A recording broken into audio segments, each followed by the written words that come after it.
Tell him, McCluskey. Tell him what time it is. Little Hen says it's time to rock and roll.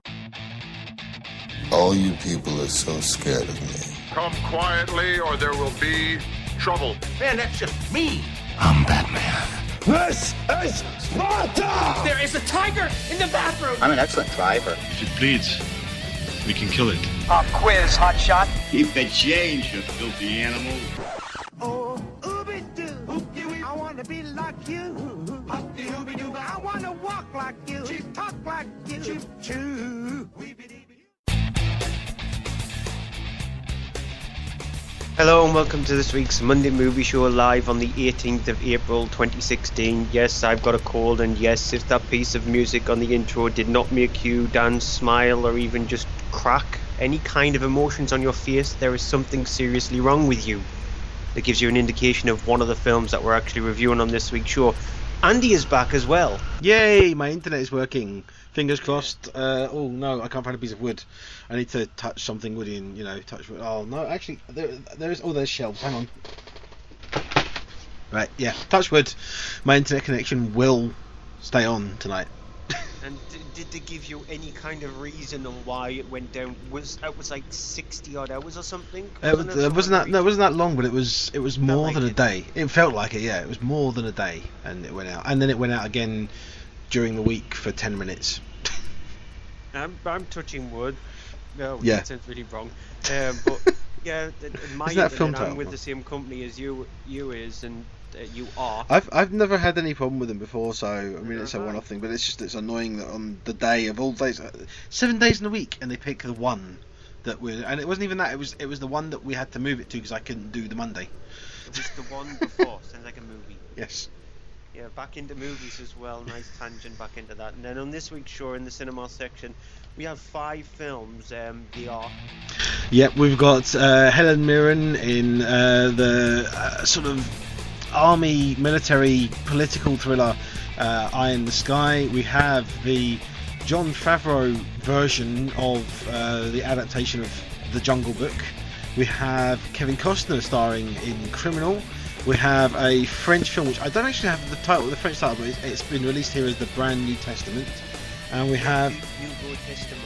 Yep, and we have a small sort of indie drama about spies during the Cold War with Despite the Falling Snow.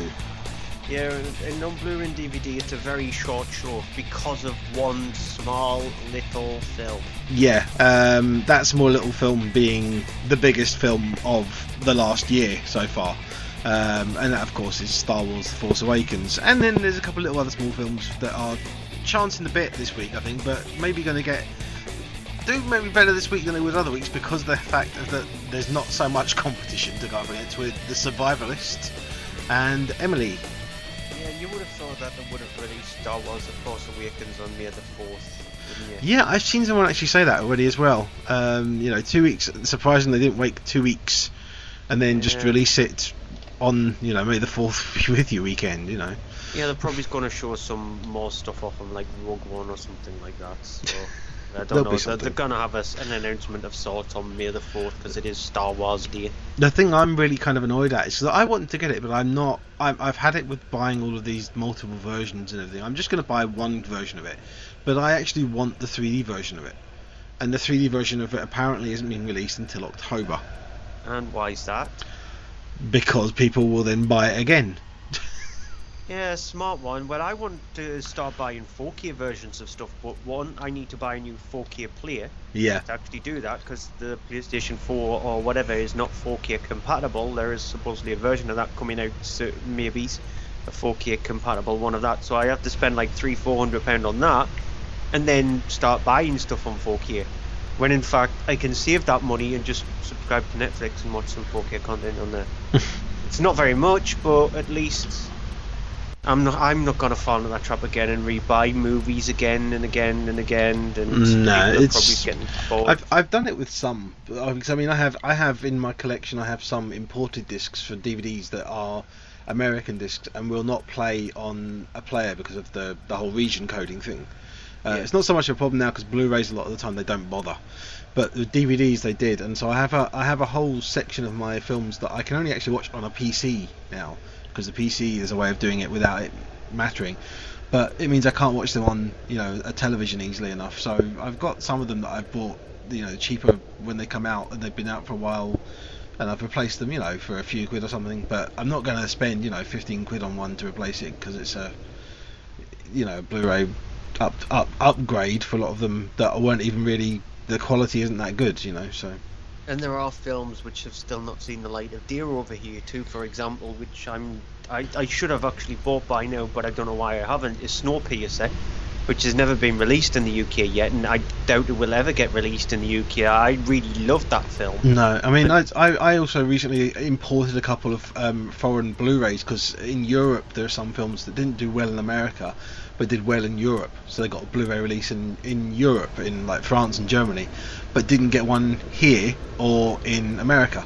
Such as I got the I actually imported the American version, because it was found out that it could play here, of Christopher Nolan's Insomnia. Has never been released here on Blu-ray. Yeah, the other film for me is The Monster Squad. It's never been released on DVD over here, or on Blu-ray. So I might have to pluck up a bit of money and buy Snowpiercer and The Monster Squad, because I love those two films. Anyway, we've got a lot of news and stuff like that to get through, because we also have the Blu-ray DVD Top 10 TV movie, overall movie of the week, the UK box office Top 10. And as I just said there is a lot of movie news to get through. Yep. I'll start off with a few that I've got, because I've got, as usual, less than you have. Yeah, I've got 14. I hate you. How did you get that many? It was 18. Yeah, and that's because I have 4. I have starting off with announcement that Ben Affleck is now officially confirmed as directing and starring in a standalone Batman film that he has also had connection with to do with the script. It's been officially confirmed by Warner Brothers CEO Kevin, and I cannot pronounce it properly, I'm going to give it a shot, Tsujihara. I don't know. At CinemaCon last week. Yeah. That's probably the best you're going to get out of me, because the thing with Batman vs Superman, we'll probably get into it a little bit more in the UK box office Top 10, is I think Ben Affleck was the best thing about it. Yeah. So it can only bode well, but whatever you do, Ben, if you're listening, and this is me just pleading with you, please, no more origin story. No more stuff about when Batman was young and about how he lost his parents. No more of that. We've seen it 20 million times or something. We don't want to see it again. Just stop. I didn't have a problem with it in the film. I thought it worked. It served the purpose in the film. It doesn't work at all, because we know how it goes. It's like them rebooting the Spider-Man series over and over again about how Peter Parker got bitten by a spider and how he became Spider-Man. We know how you became Batman with all the turmoil and stuff like that building up inside of you. We don't need to know it again and again and again. We're not that thick. No, I won't go for that one. I won't buy that. Okay, also announced at CinemaCon, sorry, I just lost it there, is that James Cameron confirmed there are going to be not 3 but 4 Avatar sequels. That's 4 Avatar sequels. The first one's just due to be released in 2018, most likely around the Christmas holidays, as there is sort of that every year. There's been a big film at Christmas then, and the others will then plan to be followed every 2 years at 2020, 2022, and then the final one will just be 2023. Yeah. He also discussed the possibility of there being a theme park spin-off with Disney, and the idea of a graphic novel series coming through Dark Horse Comics. In a statement he did make, as the announcement, he did say it's going to be a true epic saga that's told in this rich and complex world. No, it's not rich and complex. You might think it is, you deluded git, but it's not. It's just James Cameron on his high horse again, because he obviously has 2 of the highest grossing films ever. That's because people were brainwashed when they went to see Avatar and realised after seeing it, yeah, I don't think this was actually as good as I thought it was. I do. I actually really do enjoy it. I'm looking forward to the next one. I don't know about four more of them, but I'm looking forward to seeing another one and seeing, you know, how the world develops, because there is potential there for more, and also for a setup for the whole thing of the human characters coming back and that going, you know, full up even worse and stuff. How presumptuous can you get? Mm. It's just ridiculous that by seeing that there's going to be another 4 films in the series even before the second one has been released, and it's not getting released for another 2 years. Yeah, the only thing I can say for that is that having watched, because I got the 4 disc, or was it 3 disc special edition one of it, which has got all this stuff about behind the scenes, because I love that stuff, and it shows you how they made the film, how they filmed it. And basically, once they've got it all set up and all running and everything, because it's all done on the stage, it's not outdoors. It's all filmed internally, and because of the way it's done and the way it looks. And the majority of it is, once they're set up and they're running and the cameras are running, they can then film. They could basically film 4 films back to back and just run it through that way in one go.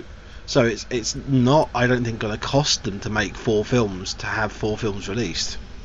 Yeah, that's not my worry, Dora. I know. Smacked on the head with just Avatar after Avatar after Avatar.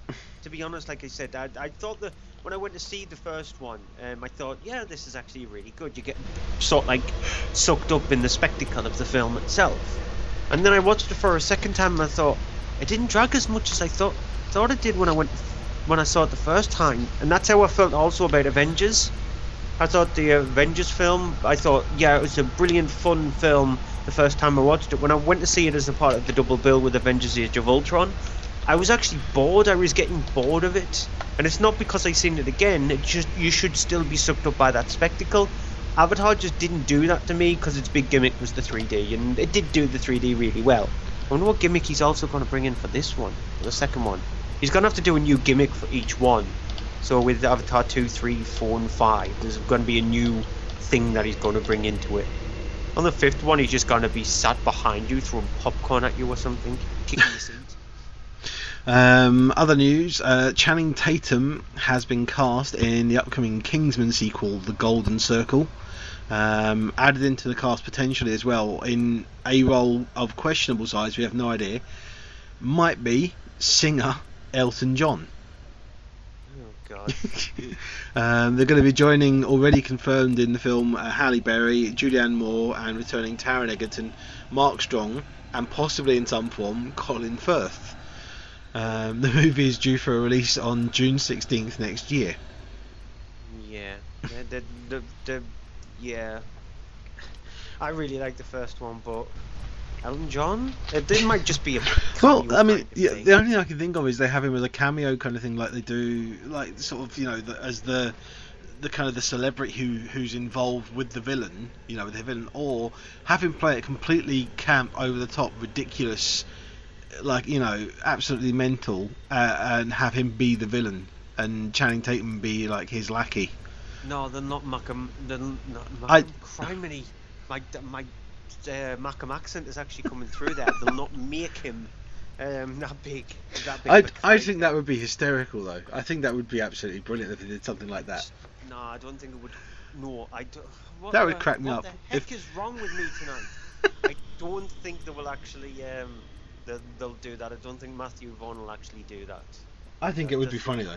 I think if they. I think he might go with something like Halle Berry as the bad guy.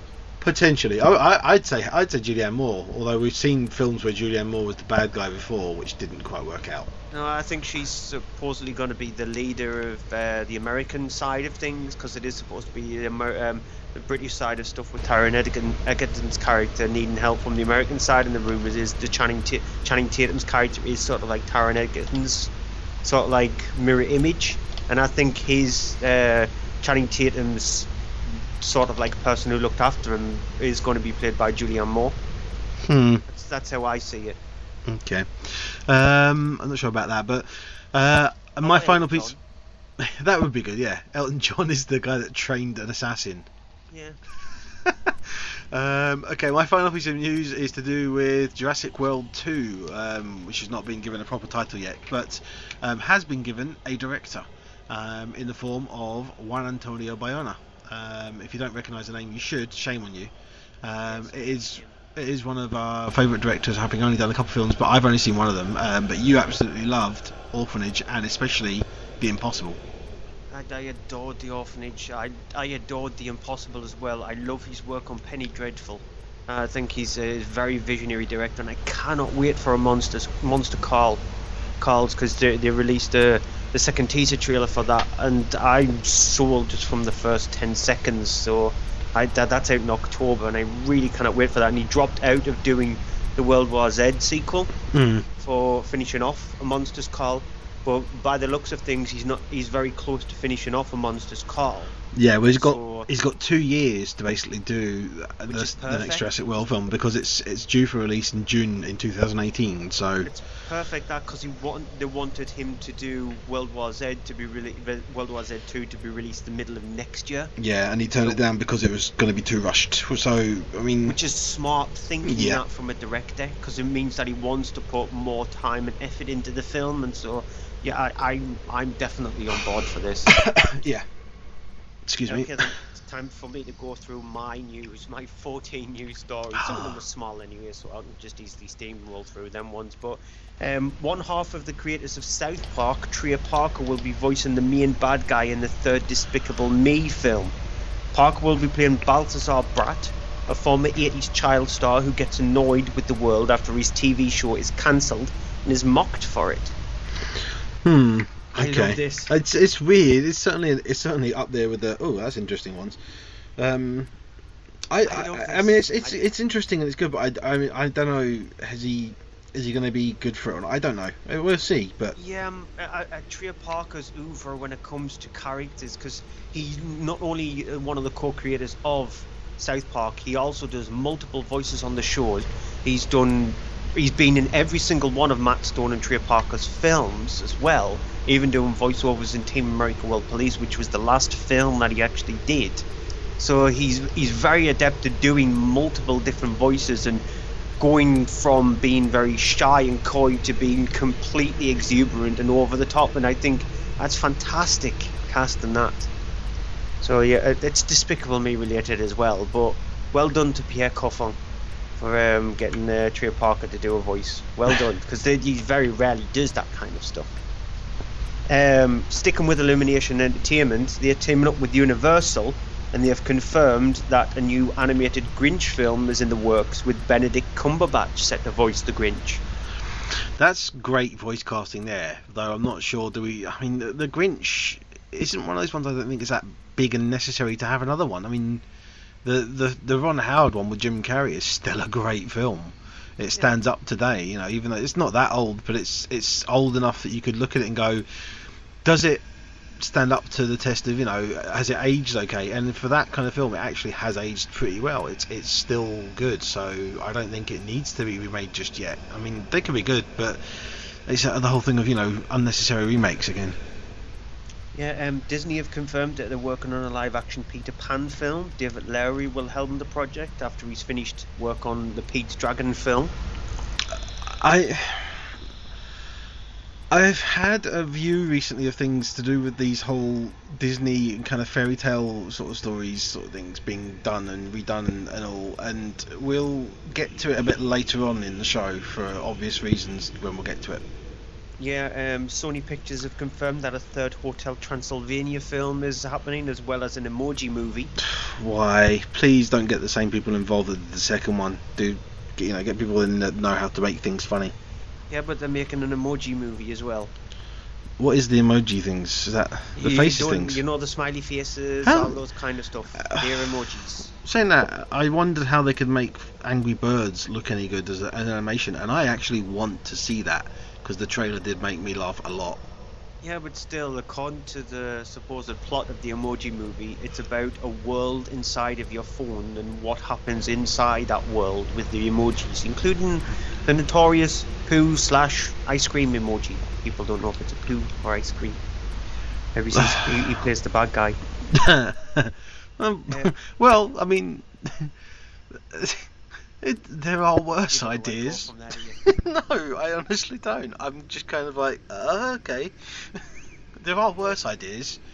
There are worse Not many, ideas, but there are. Like a Kaplunk movie or a Hungry Hippos one. Or battleships. Oh. Warner Brothers have confirmed that they are planning on a revival of the Scooby-Doo franchise titled S.C.O.O.B. So they haven't gone with the full lettering. The film will be out supposedly in 2018. That's it. That's all they said. So it's going to be called Scoob. I have no words. What happened to the E? I have no words. I really do. Okay, then Sony have confirmed that a 21 Jump Street / Men in Black crossover is 100% happening. So much so that they revealed the title for the film. It's going to be called MIB 23. Yeah. I'm still not sure about this crossover and what's going to happen. Tatum, Jonah Hill is going to be in it, but it's not going to feature anybody from the Men in Black universe. See, that's where they make a mistake. They need to get at least Will Smith back in there, if not Will Smith and Tommy Lee Jones. Yeah, it needs to be them to pair it off properly. It needs to work that way. I've still got more news. I know it could be here for a while. The next film in the Underworld franchise has had its name confirmed by Sony and Screen Gems. The film will be called Underworld Blood Wars, and we'll see the return of Kate Beckinsale as Celine. I'm not averse to that. I know you don't like them after the sort of second one, but I didn't mind them. I thought obviously they're B grade movies, but I kind of enjoyed them in a B grade kind of way. I liked the first one. I liked half of the second one. It's just the third and fourth one are absolute trash. The third one is really a bit of it's that whole thing of the third one has to be a prequel thing, which completely just is because they horrible. put one on Meter in it, didn't they? Yeah. So it was a prequel. And then the fourth one was kind of trying to do a new thing, which didn't entirely work. But I still thought it was pretty bad in some ways. But I still thought it was a worthy, okay sequel to a B movie franchise, a solid B movie franchise. Yeah, Scott Eastwood, the son of legendary actor and director Clint Eastwood, has been cast in the 8th Fast and Furious film. I think as well, did he not do the music on the Clint Eastwood films, most of his recent films? I'm not sure. I thought it was, but I'm not sure. I thought he had involvement in some way with that. Time to dip the toe into a double bill of weird news. It looks like a live-action Pokemon movie is in the works, with Warner Brothers and Legendary Pictures being the front runners. A live-action Pokemon movie, not an animated one. Dear. A live-action one. Please make it stop. Please make it stop. Considering, if I remember off the top of my head, I think there's something like 16, 17 animated Pokemon films somewhere in that region there. But I have no idea. Studios, that I think there'll be Legendary Pictures, which would be a good idea to get it, because you see their work with things like Godzilla and stuff like that, so they know how to create those things. But isn't Legendary Pictures Christopher Nolan's production company? No, Legendary Pictures is now owned by China, a Chinese one. But Legendary Pictures were the people involved with did like Godzilla and Pacific Rim and stuff like that. Yeah. So the problem there though is, with them being now owned by a Chinese company, Japan and China do not get on very well. So do you think a company like the Pokemon company, which own Pokemon franchise, would actually go to a Chinese company to make their movie? Sure. Interesting thought. And also Warner Brothers and Legendary Pictures. The bedfellows there. Well, I mean, China. The thing is with China is that their movie industry has really changed in the last 5 years. Yeah, it's supposedly going to surpass the US box office. Yeah, it's gone from in leaps and bounds from how it's been successfully sort of set up this business model, but also it's actually done a lot better with actually how it integrates other films into it. I mean, foreign films to them from the America and the West and stuff. So I think they may be quite good at sort of that, because they seem to be quite open at adapting their market basically for things like that. Then that's possibly I don't see them not being able to do it, because it's going to be financially huge if they can do it right. It's going to cost a lot of money to get it done though. It's going to make a lot of money if it does though.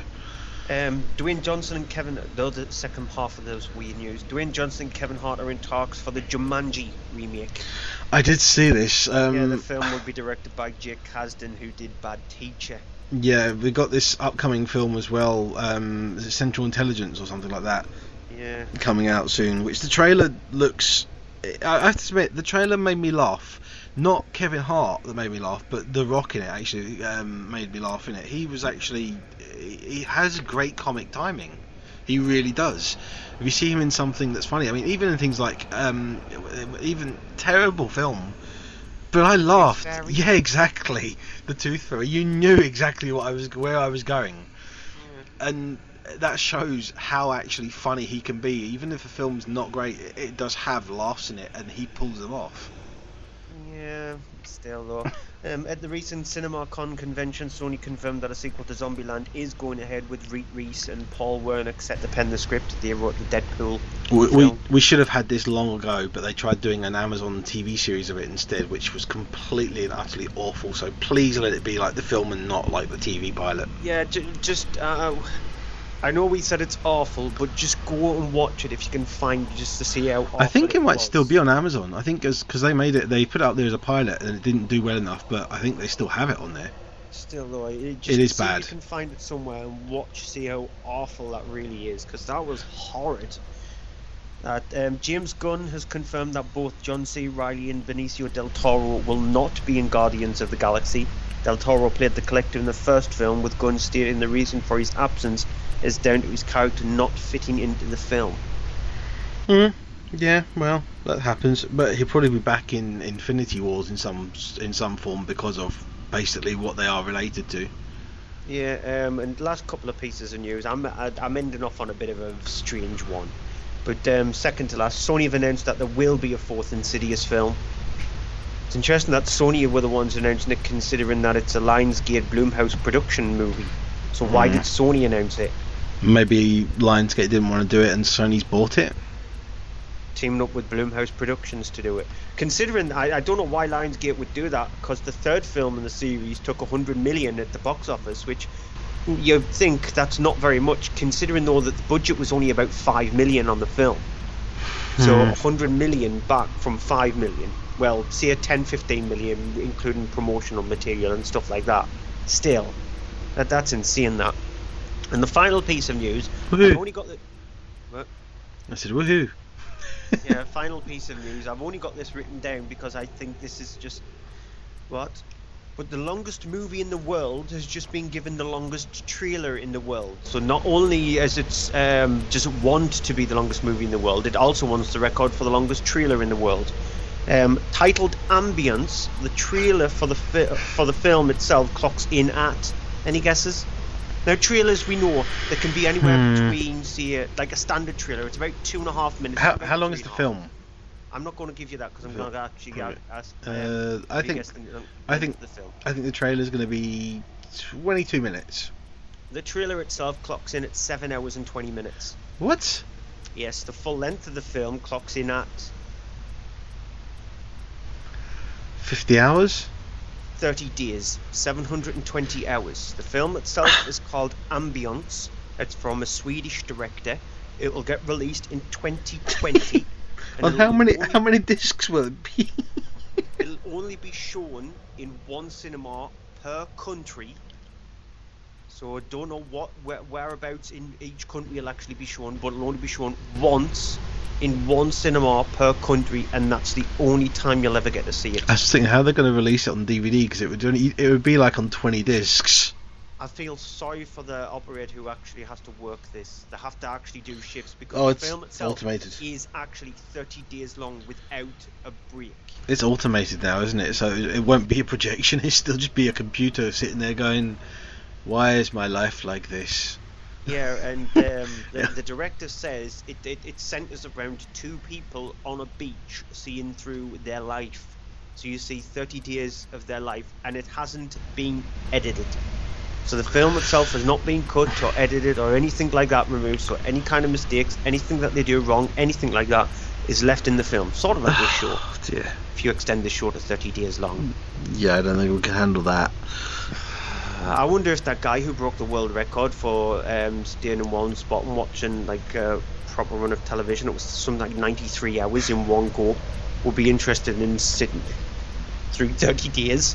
I wonder how they're going to run it. How they're going to do that? It's just ridiculous. I thought you would do that, so that's why I decided to end it off on that one. And so it's about time we get into the UK box office top 10 then. And before we do actually get into the top 10, a movie that you want to have a quick chat about or review about is the movie at number 11, which is The Man Who Knew Infinity. Yeah, because I didn't get a chance. Obviously, last week I was meant to cover this, and it's gone at number 11 because it was a small release. But it's based on a book which is about a true subject of a man. I don't have the details here in front of me, but it's a man who was born and grew up in India in the 1950s. It was.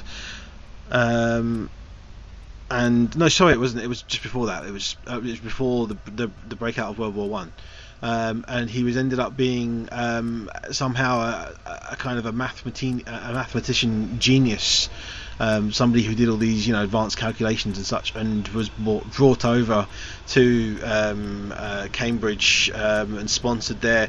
And in the film, it's played by Dev Patel and sponsored sort of by a professor at the university who is played by Jeremy Irons, and it's about them and their sort of odd friendship and how he tries to help him and how he tries to help the other. And it's actually a really enjoyable drama. It was one of my favourite films of last week, although it wasn't my film of last week.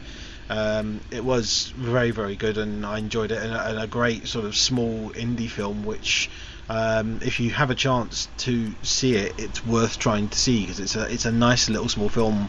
It's not been a big release, so that's why it's just gone at number 11, but it will still be showing just in very few screens now, I think, in the second week. How maths heavy is it? It's kind of it's not. It's in the way that, if you remember, we had the whole thing of Margin Call. There is two films, I think, which sort of like go between that kind of stuff. There is Primer, which is probably the high end of brain ache. Ow, ow, ow. Yeah, it's not that. And then you've got something like the film X plus Y. Right, it's not sort of like introduces you to elements of mathematics, but doesn't hurt your brain as soon as they start talking about algebra. It's not really that. It's more kind of like a beautiful mind sort of thing about the person and the people and the two of them and how they're trying to deal with him not being sort of educated but still being absolutely brilliant at maths and being able to do incredible sums and theorems and such that just come to him without any knowledge, and he then has to learn to adapt his way of thinking so that he can make sense of it all and make them make sense of it. And it's more of a drama about the man than the maths. It sounds like a movie up my alley, because I really like Primer. Even though it's a difficult movie to watch, I really like it, and I'm sort of like fascinated about the world of mathematics and how mathematics govern pretty much anything that we do. It's an interesting area, and I was a bit of a nerd in school, and that was the kind of thing I was majorly interested in. So I need to give it a watch. You should. I think you'd enjoy it. Film. It is more a drama about the man than the maths, but it's still, fairly maths heavy in it. You don't need to know maths or be able to do maths, because it's all these really advanced things that you look at it, it'll just look like gobbledygook. Yeah, and number 10 is a new entry for Hardcore Henry. Which when I saw this, I was in the very first sort of half of the film. I honestly started to get bored of the action sequences. I thought they were not particularly inventive. I didn't think they were well handled. I thought some of them were very, very laxed, very, very simple, and it just really didn't seem to be taking advantage of the whole thing of what it had set up, what it was doing. Then in the second half of the film, it starts to then come together, and it starts to have some real fun with what it's doing, and it starts to really get crazy and wicked funny and just brilliantly fun, ridiculously stupid at parts, but by that point, if you're not with it and you're not going with it, you won't at all. But if you do, you will have fun with it, you will get into it, and you'll find yourself sort of being, by the end of it, oddly entertained, and yet in a couple of scenes possibly quite sort of moments, sort of thing, of didn't expect that sort of thing.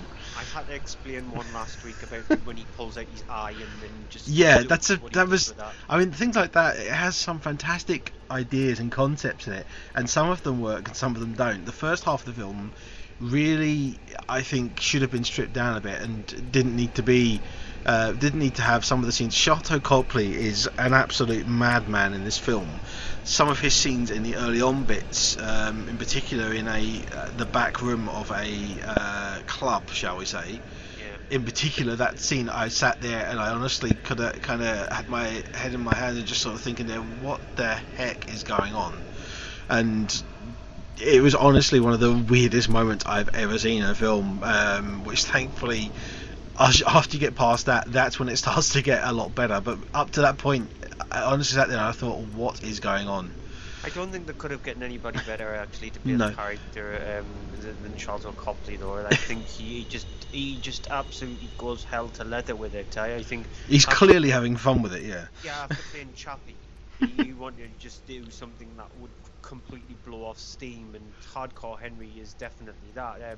It's also produced by Timur Bekmambetov, so it's got his frenetic, over-the-top style that came with Nochi no Dosa and Docha Dosa, which it is watching Deer Watch. I will say this: it is very technically proficient in doing what it does really well, which is being absolutely crazy action sequences that are shot in a way that it's totally believable. There's sequences in it that if they were done not as a first person view and you watch them in a film and people were doing that, you'd sit there and you go, yeah, it's a bit much. But in this view, the way they've done it actually works, and works to great effect in some sequences. And like I said last week, it's the start of an oncoming storm of movies where they are predominantly first person. Like I said, there is a movie coming out next month called Pandemic, which is zombie apocalypse kind of first person kind of film. But we are going to start seeing a slew of these movies over the next year or so. It's an interesting idea, and we'll see where they'll go with it. Number 9, not an interesting idea, and they should have gone down the toilet with this, is London Has Fallen. Yeah, it's just the first one. What was good about it was the villains, the bad guys were actually smart, and in the first film they managed to take over the White House, and it's believable because of the tactics they use, and they do it, and it's all, well planned, and it makes sense, and it's you can actually believe that somebody manages to take over and fortify the White House. And then in this, you have them in London, and all of a sudden everybody's a terrorist, everybody's a bad guy, even the cops are bad guys, and it just seems like, oh yeah, they've managed to do that, like that would have happened, and it's just a complete and utter, it's sequel of the highest order in these action films, where it's just like all sense is thrown out the window, and it's just, oh, let's do this because it's cool. Number 8 is 10 Cloverfield Lane. Really great tension building drama with the whole thing set in a bunker with Mary Elizabeth Winstead waking up after a car accident, being told that the world has been attacked somehow, and that it's not safe to be up above ground, so she's in this bunker with him and this other guy, and they're having to sort of stay there while there's still this whole thing of nobody entirely trusting each other, which is what's such a difficult situation and makes for some really taut scenes. And number 7, My Big Fat Greek Wedding 2, which unless you've seen it, we haven't seen it again yet, so that we can't comment on it. I don't have any intention to see it, because I haven't even seen the first one. Of things that we've got time to see and whatnot, this isn't in the list. Yeah, and over the next few weeks there are a lot of releases. Even the week when the new Captain America film comes out, there is another 3 biggish movies released that week, which is a rare thing to go up against a Marvel movie. So by the time we will get round to seeing this, it'll have gone out of the chart and be DVD, Blu-ray fodder, and then we'll have to draw straws to see who gets it. Well, if whatever happens, because I've never seen the first one either, so neither have I, so that's why we have to draw straws, flip a coin or something. Depends on what's out the week when it comes out. But number 6 is a new one for Midnight Special, which I really, really enjoyed. I mean, what was your thoughts? I didn't hear your thoughts on this. Seen it. Have you not seen it? Did you not see it? Okay. Yeah, I really do want to see this. I thought you would have, yeah, because I thought you would have maybe tried to see it. I mean, just to say then quickly, because I was meant to cover it last week. It's a film which basically has this story of a young boy who's being helped by his father. And they're sort of on the run from this both a police searching for him and also a cult that's sort of following him that has held him for so many years, and he has this weird sort of thing happening with his eyes sort of glowing, and sort of weird occurrences happening around him, and him being able to sort of pick up and just speak radio waves and such things like that. It is a drama, weird drama, sci-fi sort of twisty thing, and I don't want to spoil anything, so I'm not going to say sort of what the last half of the film is, but it does have references in particular to things like Starman, which is a great John Carpenter film, and it references stuff like that. But the thing that's good about it is it's got at the centre of it the performance by the young boy whose name I can't remember, but also a great performance by Michael Shannon, who is really, really good in it. It's a slightly different film from the director, who's unfortunately I don't know his name either, but it's the director who did Mud, and also Take Shelter, which had Michael Shannon. So if you've seen Take Shelter, you know what Michael Shannon is like and what he's capable of with this director, and he does it again. It is a great film. I did find the ending a bit much, and I don't mean that because the ending is one of those films. The ending is one of those things in this film that will either make or break the film for some people, and it didn't break it for me. I can see how it would for some people. I did think though that when things are revealed towards the end, that it does slow down and it does have a problem with the pacing, because it doesn't know how to wrap up things quickly, and it should have done, because it would have been a lot better the quicker it was kind of done than what we get. But it's still a very, very impressive film, and it's a kind of thing that 20 years ago you would have seen it. It would have been a big studio that made it in order to be able to do it. Now you can make it on a more reasonable indie budget, and so it has this indie feel to it as well. Number 5 is Kung Fu Panda 3. Which I really liked. Great animation. It's maybe not the best of the 3 films, and it's fun. It's got some great gags in there. It does make you laugh all the way through it. It's got more than the six laugh pass, and it's just more of the same.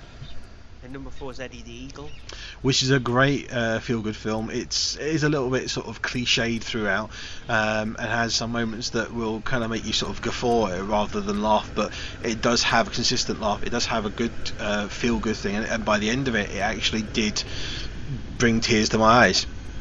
Number 3 is Batman vs Superman: Dawn of Justice. Yeah, this is the most conflicted film of the year, I think, of people who hate it, people who love it. I don't hate it, I don't particularly love it, but I do enjoy it and I did like it, and I think it's a film that there's a lot more to it than some people have given it credit for.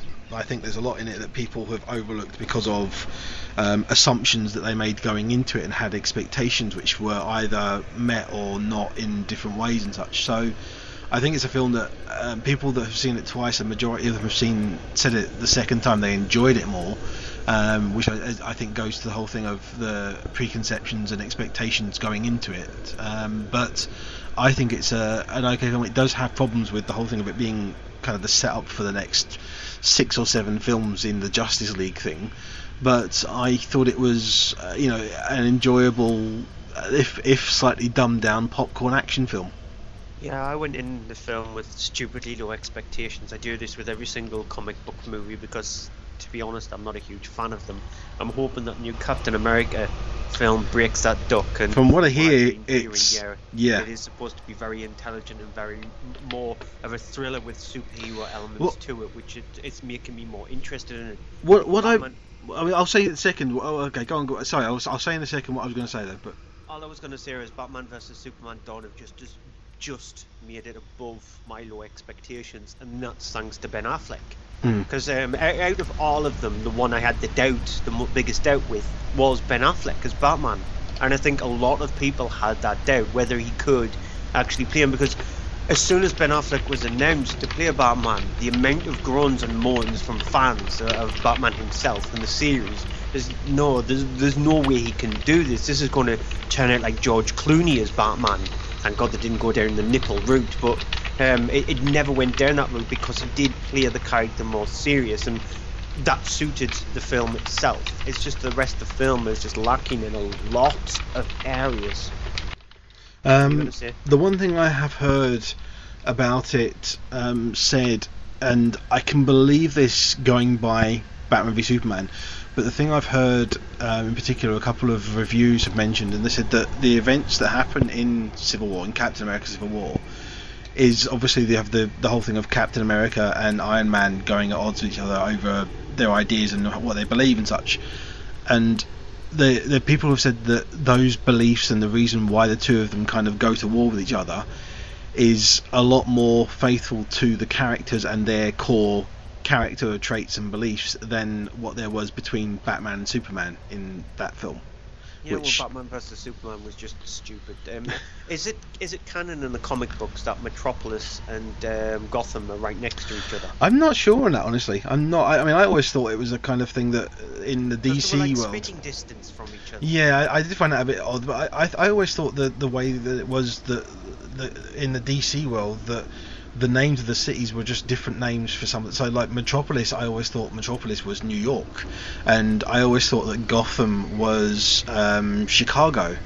You know, and I thought, I mean, I think that because you have the Star City, I'm not sure. I think Star City is supposed to be like Detroit.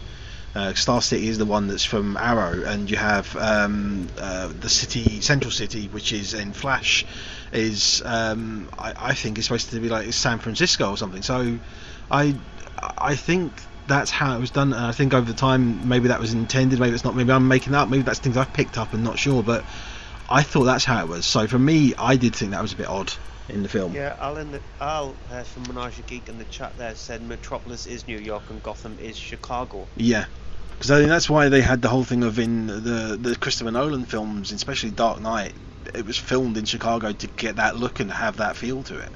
It's just brilliant, isn't it, that during the entirety of Christopher Nolan's Batman series and stuff like that, Superman was just, even though he was still destroying cities in a few of his own films, Brandon Routh didn't even crop up in there.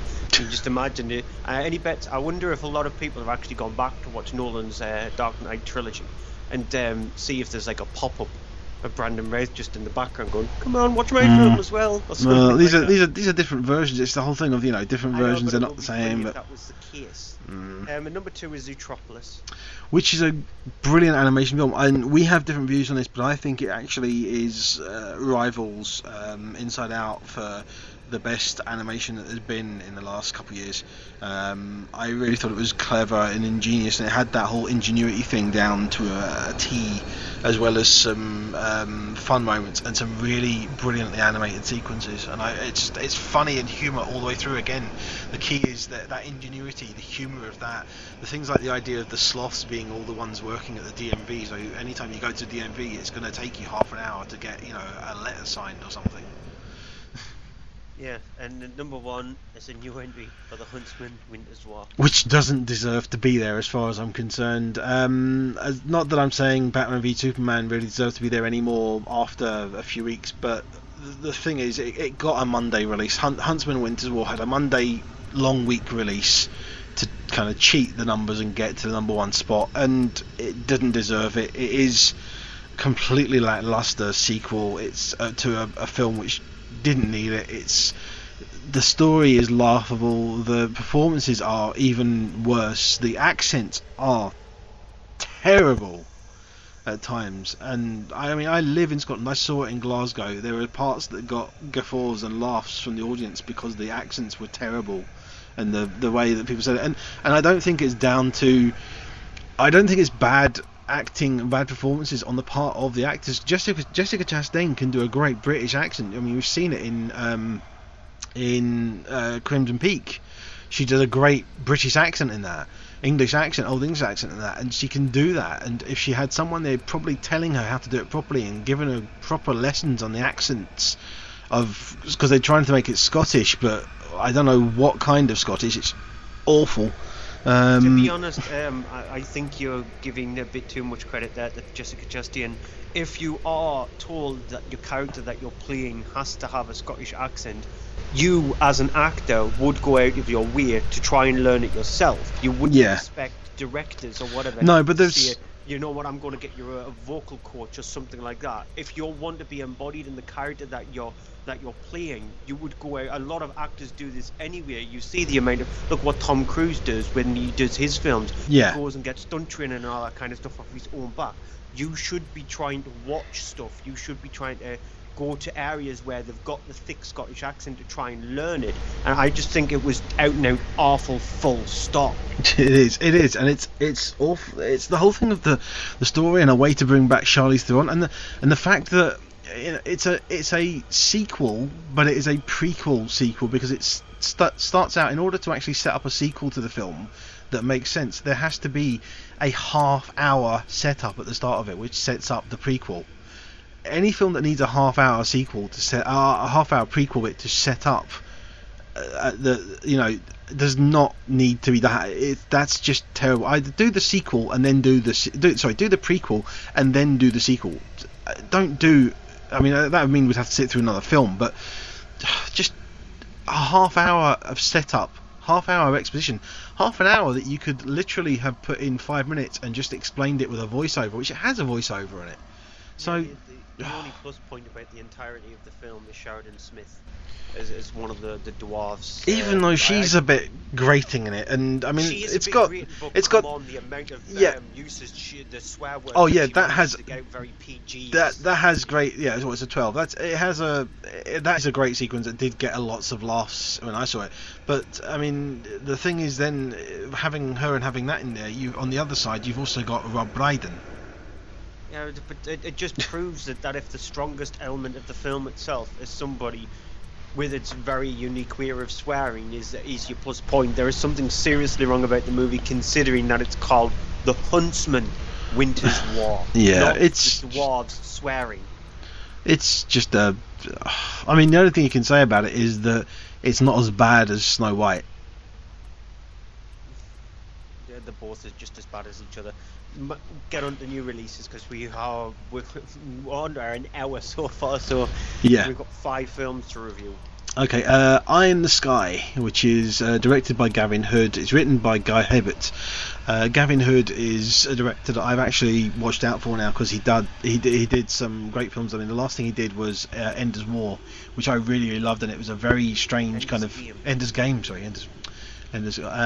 which is a very strange thing, because it was about sort of the morality of war, and the manipulation about war and things from sort of a kid's perspective as well. And this is another film that kind of has sort of those connotations about war, and the only thing is it does it in a more sort of modern and realistic setting. It is a sort of a present day, roughly, story set with sort of a military operation being split between the UK and America, to do with drones, and in particular one drone that is following a suspect they've been looking for 6 years.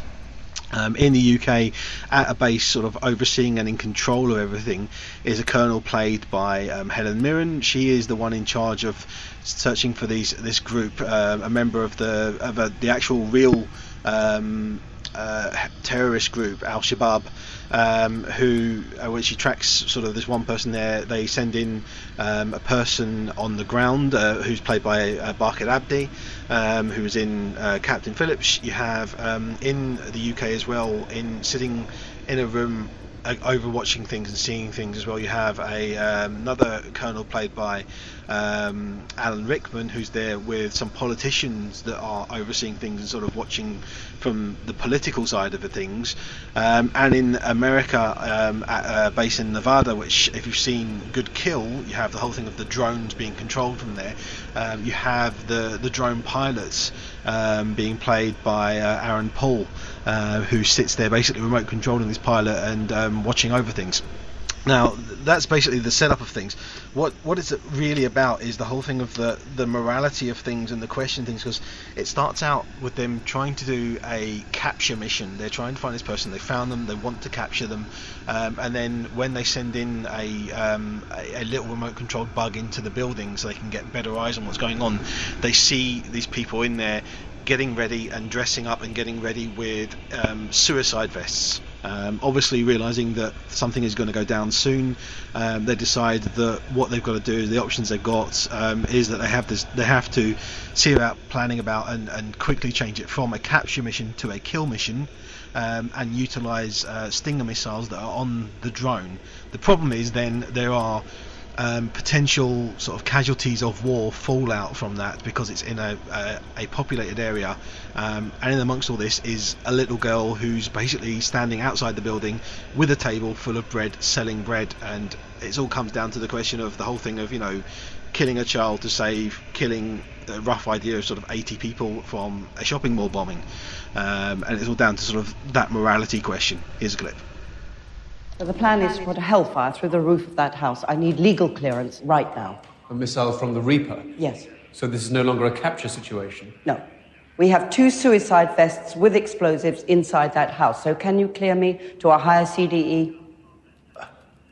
Harold, this is a very time-sensitive target. Do I have authority to strike? The rules of engagement you're operating under only allow for a low collateral damage estimate. Yes, and my weapons only invoke a low CDE. It's the explosives inside that house that bring it to a potentially high CDE. And since you know the explosives are there, it is incumbent upon you to take them into account. I can see a potential legal objection. Jesus, we've got 2 suicide bombers and 3 very high-value individuals inside that house. And you want them off your list, I understand that, but the rules of engagement you're operating under envisaged a capture, not a kill scenario.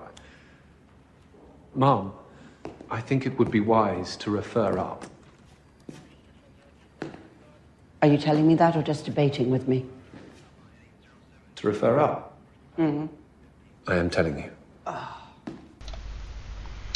So the thing about it is, it's this whole thing of, you got there the morality of, you know, do we take the shot and potentially kill a child to take out these bombs and stop people from killing more, or there's the whole thing of, well, of at one point someone mentions the whole thing of the political fallout that will happen, of the sort of the military makes the mess, the politicians clean it up afterwards, and then there's the whole thing of the kind of the war against terrorism, but from a kind of a bragging rights thing of, you know, of the opinion war of, you know, if they kill they're witness to kill an innocent child, as opposed to terrorists killing 80 people in a, you know, an act of violence sort of thing. So it all comes down to that, and the thing that's good about this is that it all centers around that for the majority of the film. That the setup is that basic simple setup at the start there, or not so simple, but once that's set up, the whole film is about this morality question of, you know, military versus politics, and this versus this versus that, and that in a film could get very stale and very, very boring and very, very lackluster. And the thing that Gambit had managed to do really well is to keep that momentum and that tension building as it switches around from pillar to post. From, you've got the sort of the 4 different places going on at once simultaneously. It's cutting back and forth between them, and one thing affects another, and one thing, you know, it all rolls together, and it makes for a really great white knuckling moment of a film in some parts, where you're sitting there and you're thinking, you know, could this actually happen? Would this actually happen? And it basically is a film that makes you really think about this kind of thing most likely does happen in today's whole warfare on terrorism and things, and the question of, you know, which side do you come down on it, and do you understand? And it's a film that will make you question your views on the subject, which is what's really impressive, because you'll come out of it, and after watching it with the events and how they happen, I'm not going to say what happens, but you'll come out of it and you will be thinking about it. You will wonder, you'll think, you know, if that had been me in that situation, would I have done that? Would I have thought the same? Would I have been able to do this or not? And, you know, how would I have made those decisions? And it's one of those films that's genuinely impressive, that it makes you think about such a hard subject and doesn't leave you, you know, completely kind of... There are films like this that you could walk out of it and you could be disgusted at the way that characters behave. And the thing that's really clever about it is that there's all these different characters that all have their own views and opinions and decisions that they make, which makes sense. There's not one of them that you go, oh, that person's horrible, I can't stand them, they did this, they made this decision. All of them are human characters and really well developed and really well thought out, and that's what's really great about this. Okay, then I would be asking questions, etc. Wasn't there how similar is it to Good Kill? It's not really. It's basically, if you had the scenes in Good Kill, basically is the scenes with Aaron Paul's character. Aaron Paul's character could have been played by Ethan Hawke and it would have been the same film, but it would have been the same character and it would have just tied in with it. You could have done that and it could have been an extension of that. It's all about in Good Kill you just saw the whole thing from the point of view of the pilot. The pilot is one extension of this whole thing, which is the politicians above it and the military above it, the colonels and the people in charge, the ones who make the decision to fire drones or to not, and do that kind of thing. And it's the decision over it's not the whole thing of the trigger man, it's the thing of the who tells the trigger man to pull the trigger, sort of thing.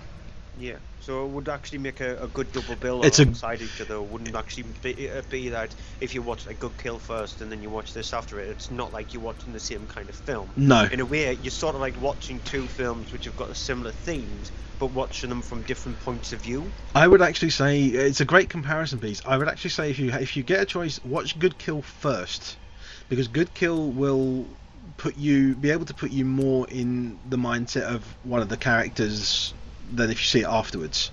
And you don't have to have that because the film does a really good job of doing that itself, but if you have that in Good Kill you will feel more of the dilemma of the characters, I think. Yeah. Okay then, on to probably the biggest film release of the week is The Jungle Book. Now do I actually have to explain what the story of The Jungle Book is? Come on, I think everybody knows what The Jungle Book is, but friend put it exactly spot on.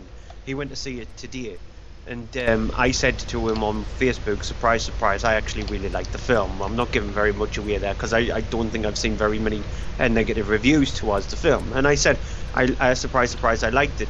But he replied with, but it's The Jungle Book. And so that's exactly the way you just hear it. If somebody says you like it, yeah, it's The Jungle Book. So the basic premise is it centers around Mowgli, and this film itself is directed by Jon Favreau. And what he's gone and done, it's actually what he's gone and done with the film rather than the film itself. In a way, it's instead of it being an animated movie, it's a live action film with some of the best motion capture you'll have ever seen in any film. If you think Andy Serkis, what he does with things like the Apes films and Lord of the Rings and things like that is exceptional. This is like the zenith of it. This is the top of it, because the motion capture on some of the stuff, the CGI on some of the animals is absolutely outstanding. So you see Mowgli growing up, who's the only human actor in the film, even though there is a scene which involves a village where you sort of like see the backs of people, but that's about it. And it's played by Neil Sethi, Neel Sethi, and he plays Mowgli, and it's about him growing up after Ben Kingsley's Bagheera sort of like rescued him from the evil clutches of Shere Khan, who's voiced by Idris Elba, and he's grown up with the wolves, specifically his mother, voiced by Lupita Nyong'o, who plays Raksha. Then when Shere Khan declares that the boy needs to be gone because he can bring evil upon the place, especially this red flower, which it's fire to us, but he can bring evil down onto it.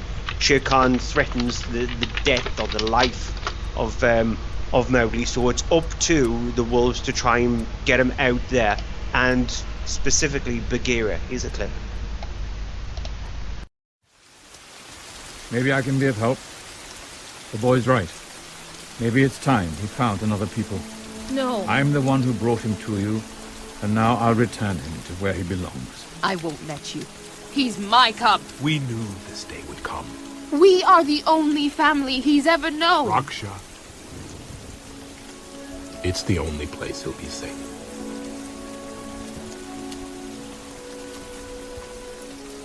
It's okay, Ami. It won't go far. I'll come back and visit. Never forget this. You're mine. Mine to me. No matter where you go, or what they may call you, you will always be my son.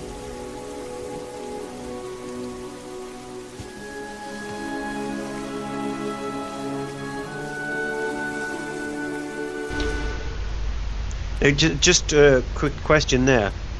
What did you think of the soundtrack? Because that music there is just indicative of how the soundtrack goes. I think that suits that scene perfectly. I thought it was good, but I did think that in certain parts it was very aggressive when it didn't need to be. But that scene there is sort of like where it gets it right. I think it suits it perfectly. It does. Scene there.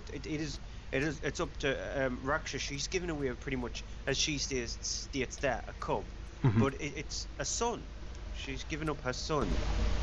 And the rest of the film is about Mowgli trying to survive with the help of Baloo, who's brilliantly voiced by Bill Murray in the film, and then comes across other characters, specifically King Louie, voiced by Christopher Walken. I've got a little and also a bad guy, Car, who's voiced by Scarlett Johansson.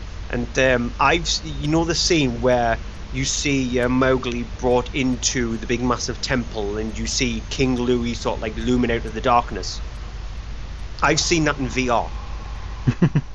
So I've actually there is this I've witnessed that scene in VR. So in the VR bit, you're in the middle part. You're smack bang wall up where Mowgli is, and you're looking around. You see all the monkeys come all over the place, and you see King Louie push all the fruit around and all that kind of stuff. And when I watched it there, I just didn't feel out of place neither. The VR stuff was fantastic, but I still felt like it was there when I was watching it, because I experienced it probably in the most unique way you can experience it. And what Jon Favreau has done with this one is, instead of it making like what happened with the Cinderella live action film, where it was pretty much like for like of the story, he's took a few sort of like interesting ideas and did his own take on it. And I think it helps the film. So it's still got the very simple storyline that Jungle Book has, but he's took a few of his own ideas and interleaved that into the film itself. And for me, it works brilliantly, because not only the storyline needs to be simple. It's a very simplistic storyline. You don't need to go over the top, because obviously sequels, and he has been announced that he is going to direct the sequel to it. That's why you can expand on the story there. And so this is sort of like setting it all up, and visually spectacular, brilliantly acted by Neil Sethi, who plays Mowgli. Considering that he is the only actor on screen, it's got a lot to actually take on board, and I think he handles it pretty much like he was acting for most of his life. But yeah, he's only like and 10 or 11. And considering as well, he's going to be acting against mostly green screen. Yeah, and so it's just miraculous what he's done there. And again, thanks to Jon Favreau. Jon Favreau is a very intelligent director. And the way he actually plots this out, he must have done something with Sethi to actually bring his character alive. And just the whole film is fun. You do get a couple of the musical numbers. It's not just thrown in there because they think, oh, we need the musical number now. It actually does properly interleave in it. And unfortunately, you do get Christopher Walken and Bill Murray singing them. Christopher Walken's one is slightly excruciating a little bit, and unfortunately you do get that song again playing over the end credits, which are brilliantly well created. The last time I saw credits which were fantastic like that was The Book of Life, the way the end credits actually worked for that film as well. But yeah, the whole film is a lot of fun. There are times when the CGI does drop in quality a little bit, like some of you couldn't get all of the animals properly animated to the best kind of stuff like you do see with the wolves and stuff. So there are some tertiary animals which are a bit lacking in any kind of detail. Some of the movement on some of them it just didn't feel like seemed very false and very stuttery. But overall the film is just really enjoyable. Yeah, I completely agree with that. I mean, it's the thing of it's one thing you didn't mention, but I think I definitely should mention, is the editing. The editing of the film is absolutely brilliant, especially for a film that is actually in 3D. Because the thing is, in 3D, when you do fast editing, it can give you a headache. And did you see this in 3D or 2D? 2D. I saw the 3D version. I actually saw it on a super screen, so I saw it on a really big 3D screen, and the presentation of it was beautiful in 3D. There's a great opening sequence with the whole the Disney logo at the start is done like a 2D animation instead of it being the whole 3D one that they've got now. I love that that ident from Disney at the start. It was really, really nice, but then that leads into a great sort of depth of field as it then merges into the jungle, and you have the trees and the vines and everything, and then this great opening kind of a chase sequence as well that happens, that's really well shot, really fluid, really exciting. The music is going on, that is great, and the pacing, the thudding of it going along, and the editing that snaps it up without the 3D being a problem. And it's like that for some of the sequences throughout the film that are done, and there's some really beautifully filmed shots, beautifully done shots, and these are shots that are 95% computer generated, but they've really taken care to give them kind of an artistic but yet realistic look to them. Yeah, but I've seen it in 2D in VR, so I have to rub that in a little bit more. It's not on an Oculus Rift or a HTC Vive. I've seen it on the Galaxy Gear VR, but still, I have actually witnessed it in VR, and that's something. If you ever get the chance to do, there are some movie experiences which surprisingly, the Divergent film, Allegiant. There is an Allegiant VR stuff which is miles better than the film itself. The same with Insurgent, there is VR stuff on there. For The Martian as well, and movies like that, where you think that there might be elements which would work in VR. I've seen them in VR, and this is one of them. And yeah, if you ever get the chance to, give it a try out.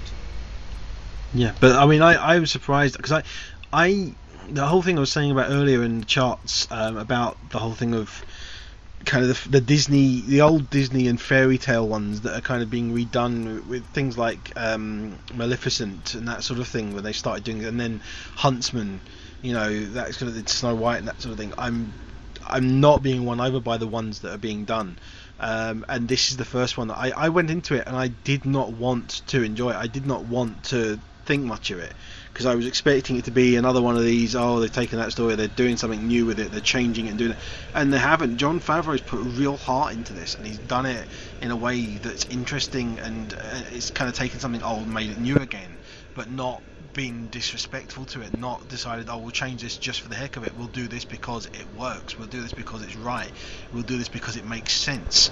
And that's what's really, really good about this. Right, it's time to move on with well, from what I've been hearing from the critics, is the turkey of the week. Well, maybe Criminal. It's directed by Ariel Roman. It is a story which basically it's very similar to a couple of other films previously. You have in the film, we're introduced very early on to a small role played very shortly by Ryan Reynolds, who plays Bill Pope, and it's not spoilerish because it's in the trailer, it's the whole thing, it's basically the premise of the film. He is a spy that's in the UK, something happens and he is killed. He is then basically his mind is downloaded into a convict played by Kevin Costner, who's called Jericho Stewart, who meets certain criteria for having a kind of damaged brain, that as a result of that he's a criminal because of the fact that he has no reasoning for being able to tell good from bad, for any empathy or anything like that, and so what they do is they transfer all of Bill Pope's memories into him to try and figure out what happened to him and where something that he was involved in has been hidden, and in order to prevent basically a worldwide terrorist attack from happening. Leading the group that does this, you have a doctor played by Tommy Lee Jones, and a member of the CIA, the boss of Bill Pope, played by Gary Oldman, who's in there, and basically the whole thing works to a point that Jericho then starts trying to figure out what's happening, as well as also bumping into and finding Bill Pope's wife, played by Gal Gadot. Here's a clip. What are you doing in my basement? Did you work with Billy? I don't think anyone like him ever would have worked with somebody like me. They stuck Billy in my head. I got a scar, see? All the stuff that he knew, all the stuff that he could do, I got it all scrambled up inside me. It's impossible. First car you two ever bought. Used Rover. Bum clutch blew the first week. I told you. They stuck his brain in me. That's enough. Just a second, baby. Billy could never hurt you, Jill, so neither can I. So it's basically taking the whole thing of, there was that film Selfless that Ryan Reynolds was in last year, and things like Face Off, you know, the John Woo thing. I as much as Selfless was a poor film, I enjoyed it. As much as Face Off is a terrible idea and a weird idea, it works really well because of the great direction of John Woo.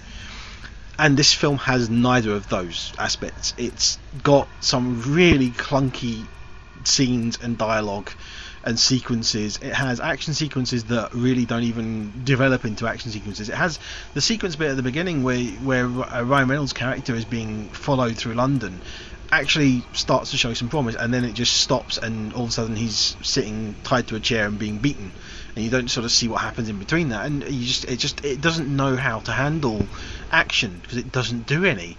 It doesn't have any particularly thrilling sequences. It has this whole thing of, you heard in that clip there, Kevin Costner doing the Nick Nolte thing of the I'm speaking about like this, you know, and it's like he's swallowed a packet of cigarettes and he's chewing them and stuck them in his throat.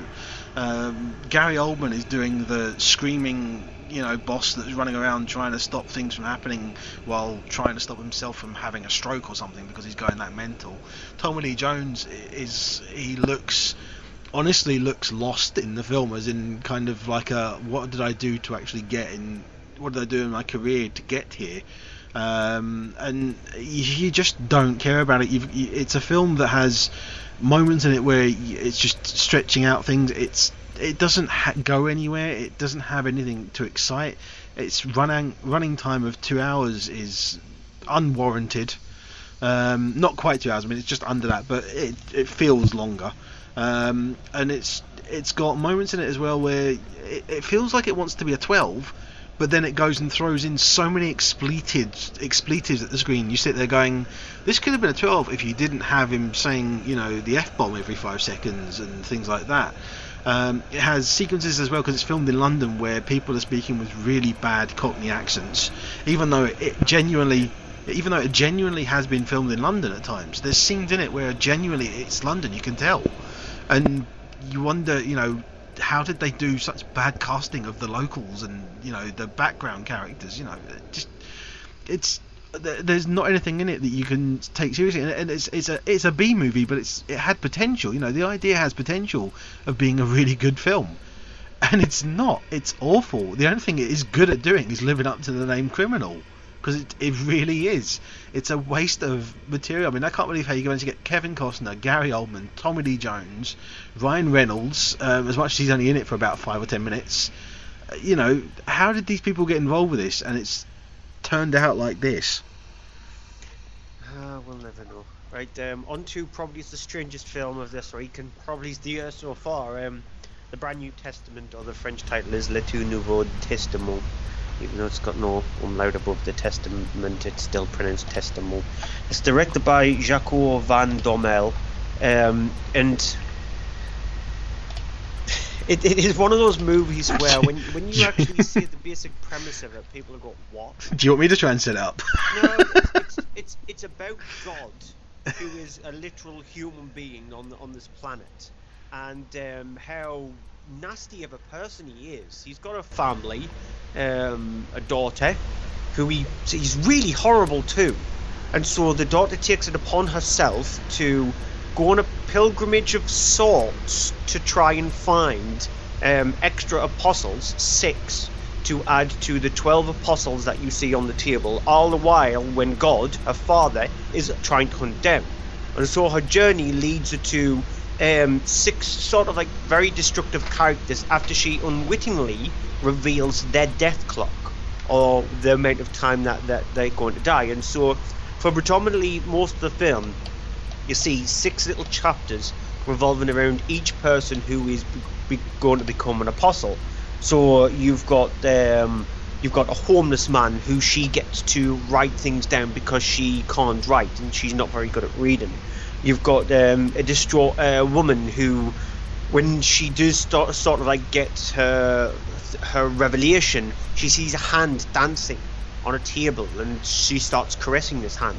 Throughout this film, you've also got this guy who orchestrates these flock of birds, like he is part of an orchestra and they are the musical instruments. And you've also got Catherine Deneuve, who plays this woman who's sort of been told she's got 5 years left, and she's not really happy in a relationship that she has with her husband, and so she ultimately ends up falling in love with a gorilla.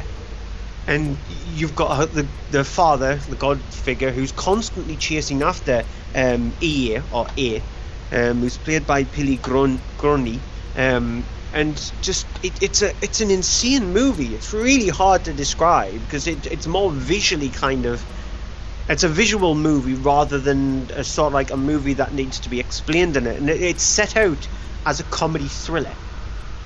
IMDb has it down as a comedy thriller. I can see the comedy part. I don't know where the thriller part came into it though.